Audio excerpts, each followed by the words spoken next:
निरंजन डावखरे. नाही, उपप्रश्न आहे.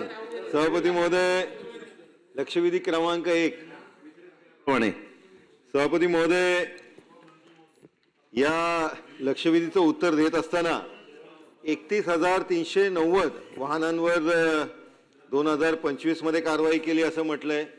त्याच्यानंतर 2026 मध्ये 4,265 वाहनांवर कारवाई केली असं म्हटलंय.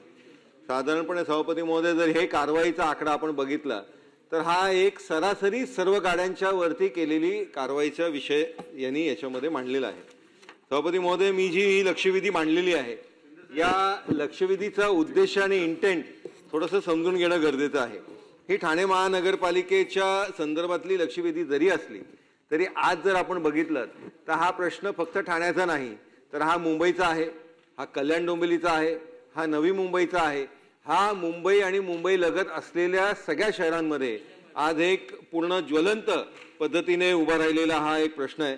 सभापती महोदय, कोविडमध्ये आपण बघितलं की साधारणपणे पब्लिक ट्रान्सपोर्टवरती कमी आणि प्रायव्हेट ट्रान्सपोर्टवरती लोकांचं डिपेंडन्सी, त्यांची गरज ही वाढली आणि त्याच्यामुळे येल्लो प्लेटच्या ज्या छोट्या गाड्या असतील किंवा सिटी फ्लो सारख्या बस असतील, मग ओला उबेर सारखे अनेक खाजगी ॲप आल्या की ज्यांच्या माध्यमाने ही प्रायव्हेट एक कमर्शियल ट्रान्सपोर्ट त्यांना उपलब्ध करून देण्याचं काम झालं.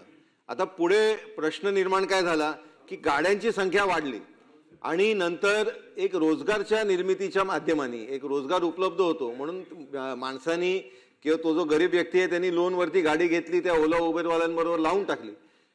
या गाड्यांचा पार्किंगचा एक प्रश्न नंतर उद्भवला. आता हे पार्किंग करत असताना ज्या जिकडे त्यांच्या दृष्टिकोनाने सेफ्टी सिक्युरिटी आहे, म्हणजे जिकडे मोठे रेसिडेन्शियल कॉम्प्लेक्स आहेत, जिकडे CCTV कॅमेराचा स्कोप आहे, त्या तिकडे हे साधारणपणे या गाड्या लावत होते.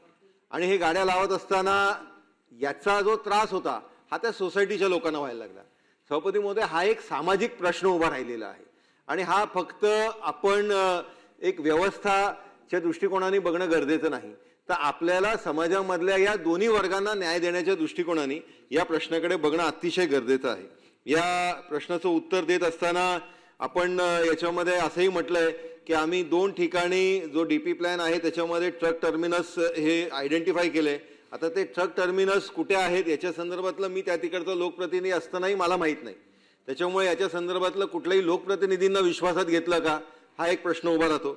सभापती महोदय, या संदर्भातला हा जो एक सामाजिक प्रश्न उभा राहिला आहे, ज्या सर्व या शहरांमध्ये राहिला आहे, तर याच्यामध्ये एक धोरणात्मक दृष्टिकोनाने एक पार्किंग पॉलिसी आपण पुढे UDच्या माध्यमाने, राज्य शासनाच्या माध्यमाने पुढे आणणार का?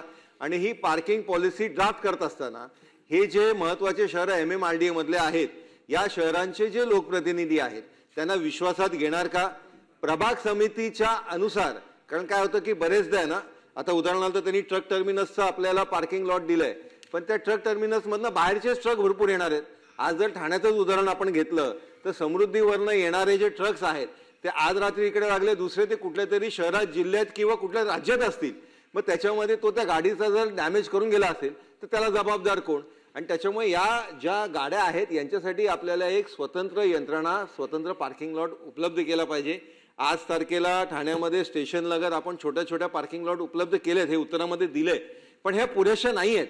आणि त्याच्यामुळे या संदर्भातले आपण पार्किंग पॉलिसीच्या संदर्भातली एक बैठक लावून याच्यामध्ये सर्व लोकप्रतिनिधींना या MMRDA मधल्या विश्वासात घेऊन त्यांचे सजेशन ऑब्जेक्शनची प्रक्रिया पार पाडून ही पॉलिसी ड्राफ्ट करण्याची प्रक्रिया आपण पार पाडणार का आणि त्याला एक कालावधी आपण निश्चित करणार का?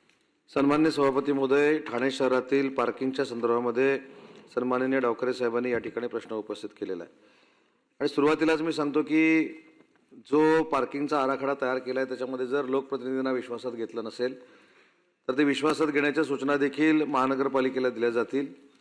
परंतु हे सगळं करत असताना पुण्यामध्ये 11,931 पार्किंग लॉट्स हे आता नियोजित करण्यात आलेले आहेत. सध्या गावदेवी असेल, गावदेवी भूमिगत पार्किंग असेल, पार्किंग प्लाझा असेल, विवियाना मॉल, त्याच्यानंतर कशिश पार्क, नाईकवाडी, अशा सुमारे 2,152 वाहनांसाठी पार्किंगची व्यवस्था उपलब्ध आहे आणि 2,085 वाहनांची पार्किंगची व्यवस्था आता होणार आहे.